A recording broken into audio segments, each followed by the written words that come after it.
Early this morning, a man who appeared to be armed was neutralized on the Mar-a-Lago property. And I'm no conspiracy theorist, and after all we've dealt with for the past couple of months, maybe I should be, but doesn't this feel like interesting timing? Donald Trump, historically low approval rating, Supreme Court just ruled against him, and all of a sudden we have an event with a would-be assassin while Trump is at the White House? No, again, I don't want to get too conspiratorial, but the thing that is very observably strange about all this is what Donald Trump and Stephen Miller both posted after this would-be assailant, at least that is what we are being told right now, was neutralized. Donald Trump is never one to shy away from spectacle or deciding that all of a sudden any person is any person that he wants them to be.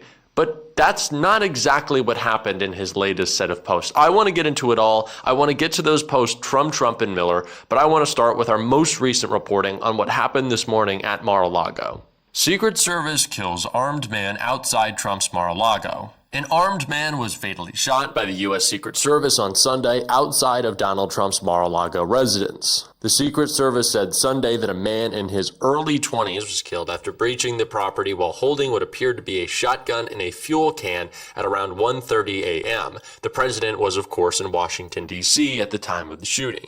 Authorities are withholding the identity of the shooter, but we will get to that in just a minute until next of kin is notified, a Secret Service spokesperson told the Daily Beast. 2 Secret Service agents and a deputy from the Palm Beach Sheriff's Office were involved in the shooting. Secret Service Special Agent Rafael Barros said during a press conference in Palm Beach on Sunday morning, no law enforcement officers were injured in the shooting. Palm Beach County Sheriff Rick Bradshaw said the man was confronted inside the north gate of Mar-a-Lago residence and told to drop his items. Bradshaw said that the man put down the canister, but not the firearm. He then crouched down to a shooting position, according to Bradshaw, and authorities fired. Agents and then deputy discharged their firearms to stop the threat, Barros added.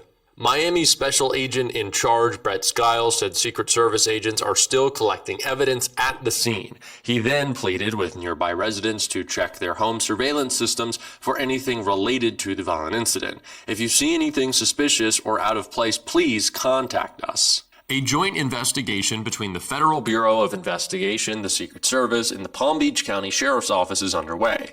The White House deferred to the FBI and Secret Service for comment. Secret Service Special Agent Matthew Young told the Daily Beast that the FBI is leading the investigation. Interesting.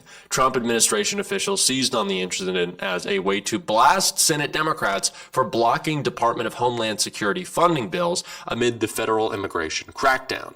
So Secret Service, of course, neutralized this man, and Stephen Miller's first thought is, let me go to Twitter. Democrats who voted to defend Secret Service, Homeland Security, investigations, who partner with Secret Service, and all the intelligence and law enforcement functions that support Secret Service, White House Deputy Chief of Staff Stephen Miller wrote on Twitter Sunday morning, never before in history has federal law enforcement been purposefully defunded. White House Press Secretary Carolyn Leavitt also chimed in the middle of the night while most Americans were asleep, the United States Secret Service acted quickly and decisively to neutralize a crazy person armed with a gun and a gas canister who intruded on President Trump's home, she wrote on Twitter. Federal law enforcement are working 24/7 to keep our country safe and protect all Americans. It's shameful and reckless that Democrats have chosen to shut their department down. Okay, so Stephen Miller instantly makes this about DHS and immigration. So far, when he's making this post, we don't have any information. The public, at least, doesn't have any information about who this individual is. But then we got more information from law enforcement, and it's kind of the reason, to me at least, why what Trump posted is only what Trump posted. At 1:30 this morning, the security detail detected that a individual had made his way into the inner perimeter of Mar-a-Lago. A deputy and 2 Secret Service agents on the detail went to that area to investigate. They confronted a white male that was carrying a gas can and a shotgun. Oh, so he's just a young white guy in South Florida, and Stephen Miller can't jump to instantly demonize this person as the radical left or someone led across the border by Joe Biden because he let in 50 billion people and we need, $10 trillion more for ICE. So Stephen wasn't saying that in his post. Of course, he was saying that this is all the fault of Democrats, that Secret Service is funded. I don't really know what he's even trying to say there.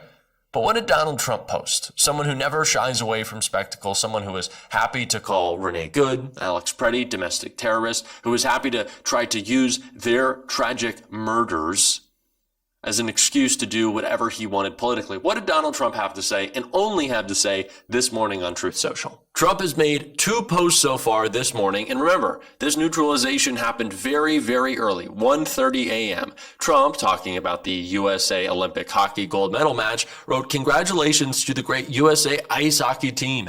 They won the gold. Wow, President Donald Trump." Also writing, "What a game, President DJT."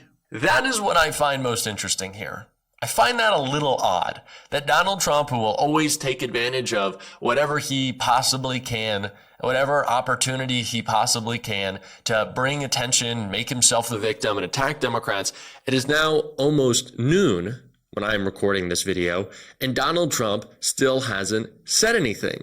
The man who will lie and distort any situation to, again, make himself the victim and to blame Democrats has not launched into, oh, this is the radical left and we need to close the border. Well, that's where Stephen Miller first went, right? And we don't know. I suspect it's being reported as that this person is a would-be assailant, although Trump was in Washington. Again, I don't want to get too conspiratorial about this, but what I do want to point out is that Donald Trump isn't posting like a madman about it. It's not, well, quite frankly, Nancy Pelosi, she let someone break into my home, and Hakeem Jeffries and Chuck Schumer, what terrible people, they don't want me defended. He didn't say that because Trump doesn't think he can maybe take advantage of that storyline in this moment. If it's not a black or brown person, or if Donald Trump isn't claiming that trans people are dangerous, it just doesn't seem like they want to run with any of these stories, that they don't want to talk about any of this. And I think that they might realize even trying to do so is a politically unpopular thing to do.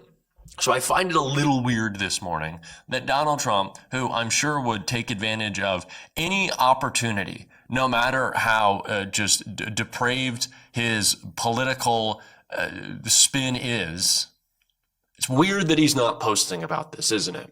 It's very weird that he's not posting about this. That Stephen Miller chimed in to say, well, it's the Democrats' fault and DHS funding, which, yeah, you're really going to make that more popular. Go do your best, Stephen. I really believe in you. Try to make ICE more popular. That Miller jumped to do that, but we haven't really seen anything. We haven't seen anything from Trump. He's tweeting about a hockey game. That's it. Congratulations, Team USA on the gold. But Donald Trump, again, is always the guy to take advantage. So I just find it a little bit interesting. It's very interesting that Donald Trump hasn't said anything about this. But I think it just shines a little bit more light on what we have known all along, that Donald Trump is going to respond differently to these types of events based on the race of the person involved. Let's be entirely clear about that. I continue to see this kind of weird commentary, at least as the right tries to battle back against the narrative war that they have so lost when it comes to ICE and DHS. When talking about someone like Laken Riley, who did tragically lose her life, and I think everyone can say that. It's not a left versus right thing to say, tragically lost her life, and then her killer was prosecuted and put in jail. And you're seeing a lot of people right now on the right get all pissy poopy pants about students in middle schools and high schools and colleges walking out across the country against ICE. And they're throwing their little temper tantrums because students are educated and care about their classmates. And a common refrain that you see from the right is, well, where was this for Laken Riley? Where was this for Charlie Kirk? Well, by the way, the state of Arizona right now, the Republican legislature just passed a bill to name a highway after Charlie Kirk, the racist podcaster. So that's going to be a real pain in the neck to have to see if it passes. But what do you want? Like, what does the right wing want? What is the equivalency that they're trying to draw? So the guy who killed Charlie Kirk is being prosecuted and will likely go to jail. The person who took the life of Laken Riley, prosecuted, going to jail. The state, in case you didn't know. The state is the one who killed Alex Preddy, who executed Renee Good.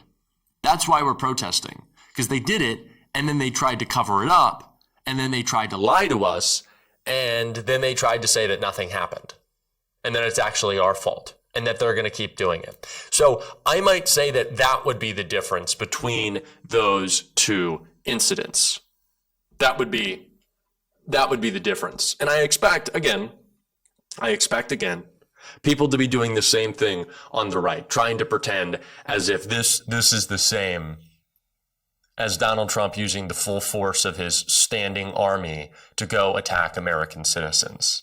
But I will just say one more time, not trying to be too conspiratorial, but it's weird that this happened. Trump was at the White House. I don't believe Melania was there. And that they maybe wanted to spin it up into some story. Right? Maybe it was just like, okay, let's test it out with Stephen Miller. I don't want to go as far to be like, this was a plan. I'm not saying that. I'm certainly not saying that. But they definitely tried to test it out with Stephen Miller's post, and they're like, is anyone really biting on this? Does anyone really? No one really cares. Carolyn, can you put out a post? No one really cares. I guess Trump's not going to say anything. I guess it's just not worth it. I guess we're not going to be able to win this one. That's kind of how it went in my mind. I don't know. I just think that that's what these people are ultimately always after.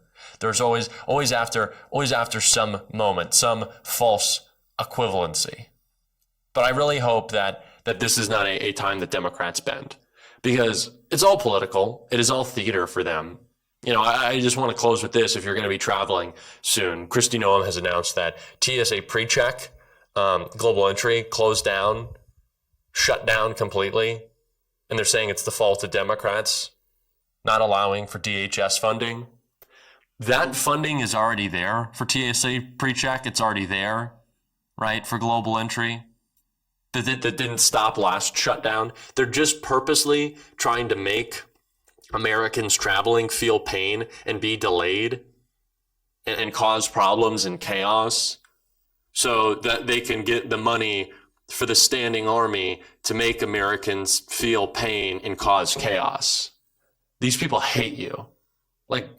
One thing needs to be clear about the Donald Trump government. These people hate you, and they want you to be miserable in your life. That is just the full truth of it all.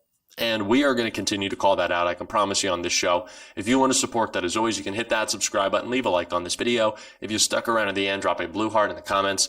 Keep on fighting, y'all. Don't let them silence you. And until next time, I'll see you soon.